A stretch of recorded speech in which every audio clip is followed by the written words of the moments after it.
పురుగులు అన్నం పెడుతున్నారు, తినలేకపోతున్నాం సార్, తాగేందుకు మంచినీళ్లు కూడా లేవు.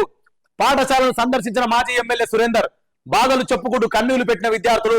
కామారెడ్డి జిల్లా కస్తూర్బా పాఠశాలలో ఘటన అని చెప్పేసి కూడా మనం ఒక వార్త ఇక్కడ చూసుకోవచ్చు. మరి వీళ్ళకు ఎట్లా ఎవరు చెప్తే సిగ్గు వస్తుందో, లేకపోతే ఎట్లా చెప్తే సిగ్గు వస్తుందో అక్కడ ఉన్న హాస్టల్ వార్డన్సే కావచ్చు, వాళ్ళందరికీ కూడా వాళ్ళు ఇండ్లలో గట్టే పెట్టుకుంటారు. వాళ్ళ పిల్లలకు సిగ్గు అనిపిస్తారు. అది ఇంత కూడా పురుగులన్నం, పిల్లలకు పురుగులన్నం పెడతారు. మరి గవర్నమెంట్ ఏం పడగొడుతుంది, ఏం మీకు పడగొడుతుంది, ఏం చేస్తుంది? మళ్ళా ఇంత ఘోరమా? అరే మరి మీ ఇళ్ళల్లో కానీ మన ఇళ్ళలో ఎవరికైనా మనం పిల్లలకు అత్త పెట్టుకుంటాం అన్నాం. ఈ హాస్టల్ వార్డన్ కావచ్చు, అక్కడ ఉన్న డిఓలే కావచ్చు, ఈ విద్యాశాఖకు సంబంధించిన డిపార్ట్మెంట్లే కావచ్చు అధికారులు, మీరు ఇళ్ళలో అట్లే పెడుతున్నారు. ఆ పిల్లలకి పురుగులన్నం పెడతారు. పెట్టి చూడరు ఒకసారి.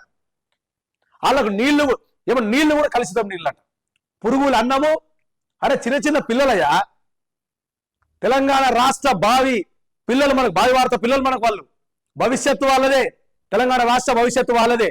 అరే వాళ్ళేదో మంచిగా చదివించుకుంటారు, మంచిగా చదువు చెప్తారని చెప్పేసి వచ్చి జాయిన్ అయ్యి వాళ్ళు మంచి చదువు నేర్చుకుందామని వాళ్ళు వస్తే కస్తూర్బా కాలేజీలో, కామారెడ్డిలో, ఎల్లారెడ్డి కస్తూర్బా కాలేజీలో చదువుకుందామని జర మంచిగా చదువుకుంటాం కదా, రూపాయి ఫీజు లేకుండా ఆశతోటి వాళ్ళ తల్లిదండ్రులు పంపిస్తే వాళ్ళ ఆరోగ్యాలు ఖరాబ్ చేస్తారు పురుగులు అన్నం పెట్టి.